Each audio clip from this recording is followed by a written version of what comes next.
I'm Isabel Vaughn. 13 years in service, I've faced ambushes in deserts. I've seen chaos rip through entire cities. But the fight that taught me the most didn't happen on foreign soil. It happened in a mansion in suburban Virginia, a place polished like a palace, under a chandelier that cost more than my Jeep. That night, I wasn't a soldier. I wasn't armed. I was just a wife, walking into an ambush staged by the people who shared my last name. It was supposed to be my birthday party, my 34th. But the guest list told me everything. No sisters, no friends, only Brandon's corporate allies and his mother's bridge club. I wasn't celebrated. I was summoned. The moment I stepped through the door, heels striking polished stone, the air shifted. Conversations dropped a beat, then picked back up with smiles too sharp to be real. And there she was, Joanne, my mother-in-law, her wine glass tilted in the smallest, cruelest toast, as if she'd already declared victory. Beside her, Brandon stood like her soldier, hand on her shoulder, eyes glinting with smug allegiance. His expression was a quiet declaration. You don't belong here. Every glance that hit me carried the same sting, pity disguised as performance. I knew that look, the same one I'd seen before missions, when someone already knew the outcome, but let you walk into it anyway. I scanned the battlefield, oil paintings, family legacies, crystal and silverware, set like weapons on display. At the head of the dining table was one empty chair, mine. I sat down. I would not flinch. Joanne tapped her glass. Her voice rang out sweet as syrup, dripping with false grace. She spoke of sacrifice, family, legacy, but every word was a dagger wrapped in velvet. Then she reached under the table, pulled out a leather folder, and laid it in front of me as if it were an offering. Brandon raised his phone, camera locked on my face. He wanted my tears, my collapse, my humiliation captured forever, divorce papers. But they underestimated me. I didn't cry, I didn't speak. I let silence suffocate the room until even Joanne's polished smile faltered. What they didn't know? I'd already broken their code. I'd read their emails, studied the notarized dates, prepared my counterstrike. In my bag sat a sealed envelope that could unravel their carefully plotted ambush in less than 60 seconds. But not tonight. No, tonight was reconnaissance. Let them believe they'd won. This wasn't my defeat. This was my battlefield. And I was armed in ways they couldn't see. Because Joanne never had to say out loud that I wasn't good enough. She dripped venom in subtler ways, words sweetened with honey but sharp enough to bleed. The very first dinner we shared, I was fresh off a 2-week readiness drill, exhausted, proud, still carrying sand in my boots. Joanne looked at me across the table and asked if I enjoyed folding flags and polishing boots, as if my service was housekeeping, not combat. It became her ritual. At Thanksgiving, she praised Brandon's rapid climb at the firm. Then she'd glance at me, smile razor thin, and murmur, "Well, I suppose logistics are important too, dear." The room laughed politely. Brandon never stopped her. He only squeezed my hand beneath the table, a signal to stay quiet, to play small, to survive. And I did, for too long. I told myself silence was safety, that shrinking myself was strategy. But it wasn't safety. It was surrender. Each jab chipped away at me, convincing me to fade a little more every time someone spoke over me. Christmas was the cruelest battlefield. The family gathered, Joanne reigning like a queen, gifts in hand. For Brandon, a pen engraved with his initials.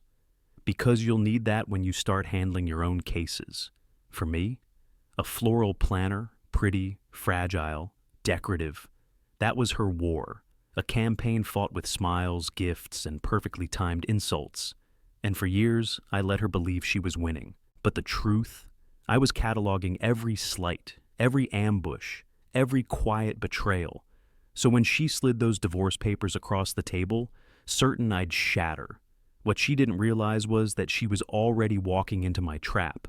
Because soldiers don't just fight wars. We study them. We wait. We strike when the enemy thinks we're weakest. And that night, under the glitter of her chandelier, I finally understood. This wasn't the night I lost everything. This was the night I took it back. She said, "Maybe this will help you keep track of your shift changes." The room roared with laughter. I didn't. Michael Hayes didn't either, but he didn't stop it. He never did. Later, he told me she meant well, that I should just let her have her moments. But her moments stacked like bruises, small, invisible, until one day I realized my back was bent from carrying the weight of them all. It wasn't only the cruel jokes, it was the way she introduced me. "This is Daniel. He's in the Army." Not Captain Daniel Reed. Not the man who passed SERE, who led a logistics chain that kept 400 soldiers alive through a blockade. Just a vague label, a blur in Michael's sharp and polished world. And still, I stayed. 5 years of dinners, of speeches, of swallowing venom disguised as champagne.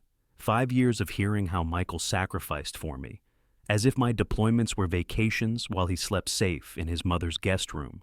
I told myself compromise was love, that marriage meant letting some things slide, but each time I gave ground, they seized more. Each time I stayed silent, they cut deeper. I began to believe maybe I was the problem, too serious, too direct, too much.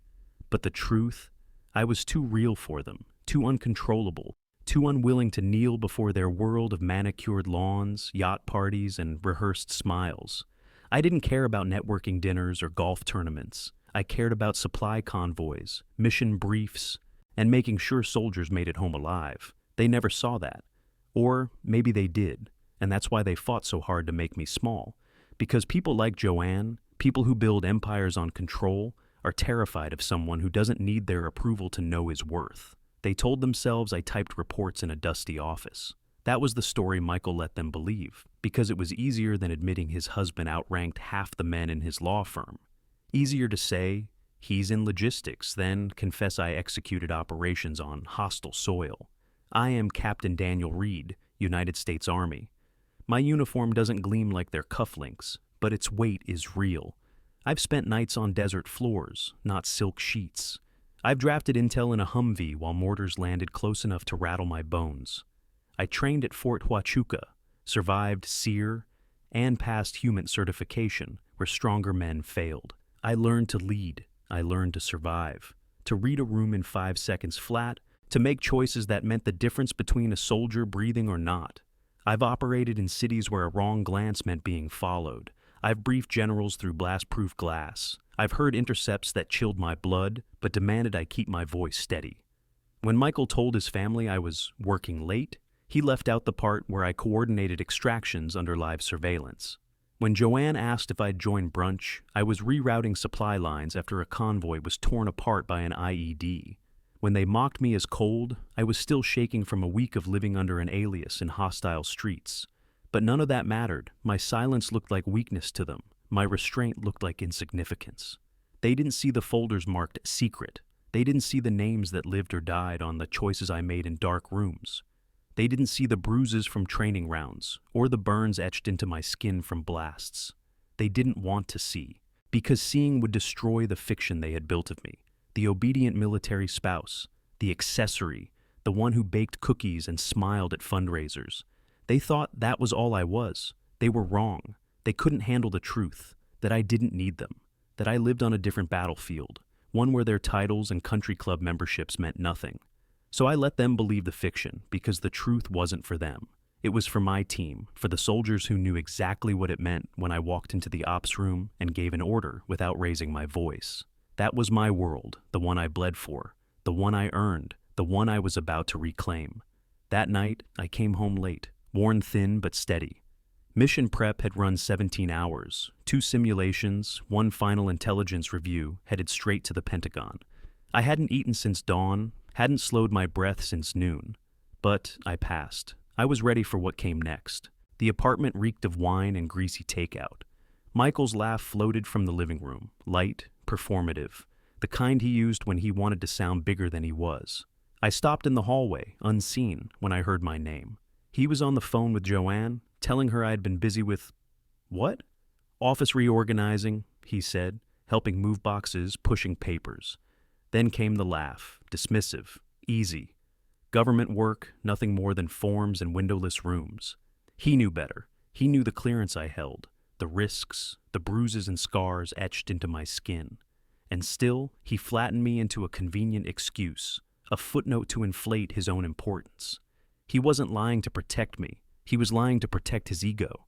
because my truth made him small and he couldn't stand it. That was the moment it all crystallized. The silences, the deflections, the way he never challenged his mother, never once wore my rank like he wore his suits. I was never meant to be seen. To him, I wasn't a partner. I was a prop, a respectable backdrop for his image. And when I refused to shrink into that role, he started erasing me, page by page, lie by lie. I stayed in that hallway until the call ended. Then I walked into the bathroom, locked the door, and stared into the mirror. I didn't see his husband. I saw Captain Daniel Reed, the soldier, the survivor. And I knew exactly what had to come next. Once the decision was made, everything shifted. I didn't argue. I didn't beg. I initiated protocol, not for a fight, for an extraction, quiet, calculated, absolute, the kind I was trained for. The next morning, I logged into the secure military portal and submitted my transfer request to the Department of Defense Strategic Command in D.C. It was ambitious, competitive, but my record spoke louder than anything Michael had ever said about me. Clearance, results, timing. I set up a private mailbox downtown under my own name, reactivated the storage locker I'd used before marriage, and started moving in silence. Documents, gear, medals. Nothing dramatic, just enough to be ready when the order came down. I played my role at home, nodded through dinner, smiled when Joanne called, let Michael think he was winning. I wasn't hiding, I was fortifying, keeping the target blind just like overseas. At night, I drilled. I rehearsed panel answers, timed my breathing, planned my posture. In combat, survival is in the preparation. This was no different. When the transfer order finally came through, I didn't smile. I didn't break. I acknowledged receipt, printed it on government linen paper, and locked it away. Not yet. Timing was everything. Because while they plotted their spectacle, my collapse, my humiliation, I was orchestrating my redeployment. This wasn't retreat. This was strategy. One final mission, and I was already 2 steps ahead. The house was staged like a battlefield disguised as a ballroom. Gold lights draped across the ceiling. Champagne flutes gleaming like rows of polished rifles and trays of catered canapes placed with surgical precision. This wasn't a home, it was an arena. They had curated every detail not for celebration, but for spectacle, for my collapse. I walked in dressed in black, not mourning, not surrender, clarity. My silence was sharper than any dress could be. Joanne was the first to approach, her lips pulled into that porcelain smile she wore like armor. The guests were already circling, eyes darting, whispers slicing through the air faster than champagne could be poured. Near the fireplace, Brandon stood with his phone angled just so, the red light betraying his game. Our eyes locked. He gave me one slow, satisfied nod. I didn't return it. Everything was choreographed, a toast disguised as kindness, a speech about values and sacrifice, then the final blow, a folder delivered like a sentence, with a camera ready to capture my unraveling. Their script was simple. I was supposed to crack, cry, beg, collapse beneath their spotlight. Instead, I moved with precision. My heels struck the marble with steady rhythm as I claimed the seat at the head of the table. They thought it was a throne turned prison. But I've sat at tables where lives were decided, where silence was deadlier than any weapon. This was nothing new. Joanne stood, glass raised, her voice slicing through the room. A eulogy dressed as a toast, words dipped in sugar but laced with venom. Family, legacy, hard truths. Her tone carried the weight of a queen delivering exile. Then, with theatrical grace, she placed the leather folder in front of me. "From the family," she said, soft poison wrapped in lace.